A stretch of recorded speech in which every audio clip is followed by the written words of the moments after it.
Hi, my name is Bill Kinney. This is the 26th part of a series of videos that I'm making about parametric curves. It's the fifth part of a sub-series about modeling the trajectory of a ball or a projectile. We've been emphasizing some calculus facts. I'm going to wrap up some of these facts in this video to set myself up hopefully in the next video to really try to understand more deeply what it means for the velocity vector to be the derivative of the position vector. In order to do so, we'll need to delve more deeply into what it means to scale a vector, to multiply it by a number to make it longer or shorter, and we'll also need to understand more deeply what it means to add vectors. So hopefully that'll come up in the next video. In this video, we want to once again try to wrap things up here with this example. We've got a ball that's following a trajectory defined by these parametric equations. We're only taking the force of gravity into account when we think about this.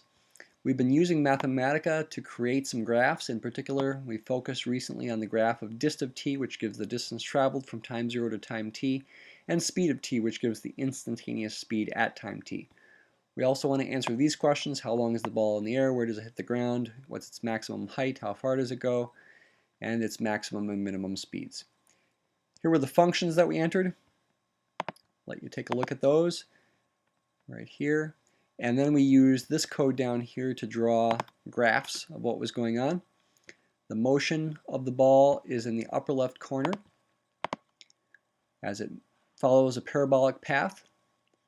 We see also in this graph a vector. It's hard to see the tip of the vector, which is an arrow, but it's based at the origin and its tip is at the location of the ball. It's called the position vector. We see a vector whose base is at the ball as it moves, and it gets shorter and longer and points in the direction of motion. That's called the velocity vector. Over here in the upper right, we see the y-coordinate of the ball as a function of time. This axis is different than this axis. And down here we see the x-coordinate of the ball as a function of time. That's linear, that's straight, but it is also drawn sideways. In the lower right corner, we see a red graph. That's the speed of the ball as a function of time. It's the length of the velocity vector. And we see it's also calculating what's called the distance traveled function in blue. That's calculated by calculating the area under the red graph to get the distance traveled function. It looks straight, but it's not straight. Another thing that's deceiving here that I forgot to mention is the fact that the scales on these axes are so different. Makes it deceiving as far as the length of the velocity vector. It looks real short there and it looks real long there. But it's actually not changing much in length. The reason it looks like it's changing a lot is because the scale on this axis and this axis are so different. But in fact, its length is not changing much because the speed function is not changing in value very much. How did we find the area under the speed graph? We used integration. This symbol right here is called the definite integral symbol, and we were integrating the speed function. This is a mathematical operation that in this case you can effectively think of as finding the area under the graph of the speed function. However, in this case, it was calculating it too slowly, so slowly in fact that this animation didn't work. So what we had to do was we used a command called nintegrate in Mathematica to do what's called numerical integration to calculate the area under the speed graph more quickly, and it allowed the animation to work. There's a third way you could try to calculate the distance traveled function.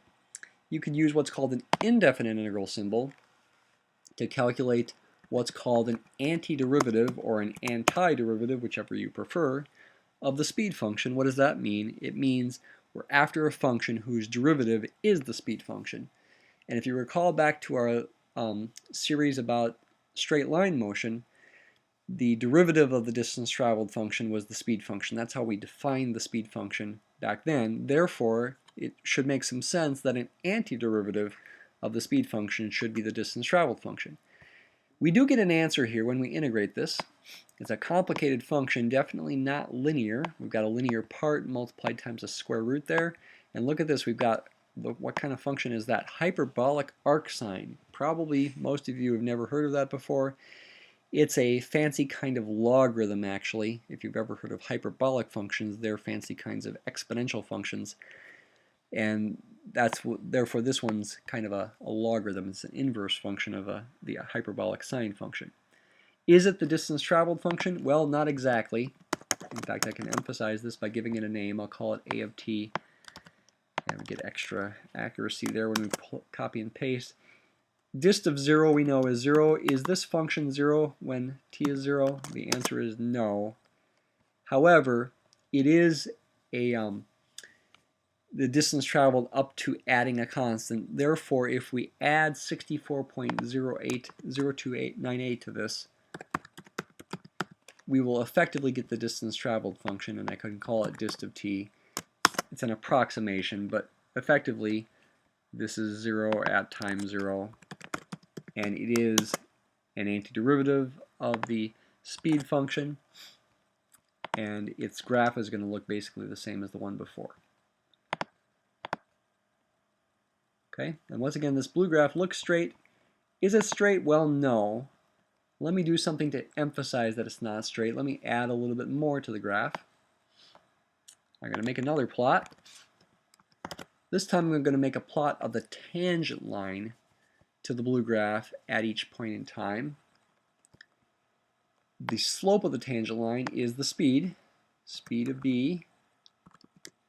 Now that's got to be depend on the animation parameter b if I want it to move. It goes through the point t equals b, comma, dist of b. Think about that. Its slope is speed of b at any moment in time b, and it goes through the point whose coordinates are b, comma, dist of b. Therefore, this function of t at any fixed moment in time b will give me the tangent line at that moment in time. Let's make this colored magenta,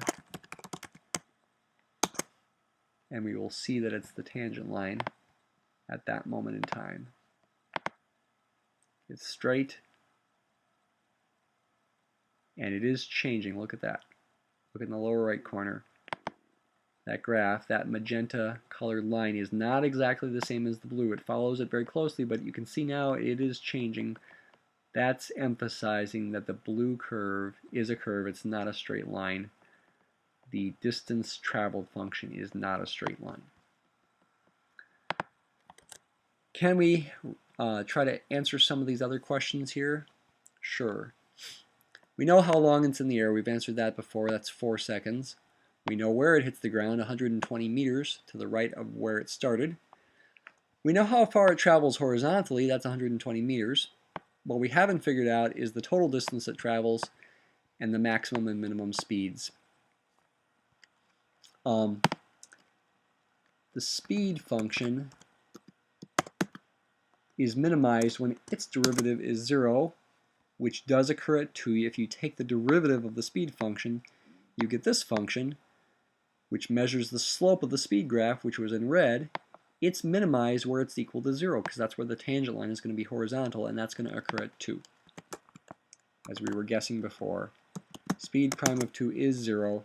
The speed function is minimized at 2. The minimum speed is 30 meters per second, which you could be able to guess by the fact that the x-coordinate was 30t, and at time t equals 2, you've got no motion in the y direction at that instant in time. 30 meters per second is the minimum speed. Speed of 0 and speed of 4 are where the speed is maximized. Time 0 and time 4, the maximum speed is 35.8352 meters per second when the ball is shot and when it hits the ground. What else? How about the total distance traveled? Dist of 4 will tell us the total distance traveled, about 128 meters. Again, the scales on the axes on the upper left corner make that a little bit deceiving. It looks like it's more than 128 meters. But remember, because this scale is so small compared to this one, the graph really should look a lot flatter.